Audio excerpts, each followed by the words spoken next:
everyone good morning আজি এটা নতুন মিনি ব্লগ লৈ আহিছো অম্বুবাচীৰ নিবৃত্তি বুলি আৰু আপোনালোকৰ ঘৰত নিশ্চয় সাফ সাফাই কাম চলিছে আমাৰ ঘৰটো এয়া দেখিছেনে ৰিয়মে খিৰিকীৰ ওপৰত উঠি পুৰা একদমে লাগি আছে আৰু এফালে মই কাপোৰবোৰ ধুইছো ৰিয়ম মানে এনেহে দে মাৰ লগতহে কাম কৰি আছে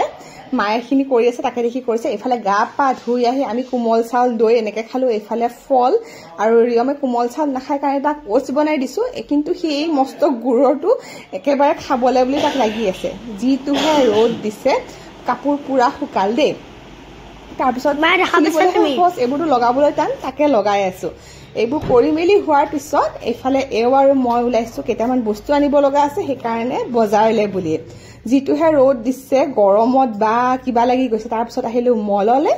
কিবা কিবি কিনিলো কিনি পেলাই এইফালে ফুচকা খালো যিটো মানে মই বজাৰলৈ আহিলে খাওঁৱে যিমান গৰম হওক যিমান ঠাণ্ডা হওক আৰু এইফালে আহি আছো আজিলৈ বাই বাই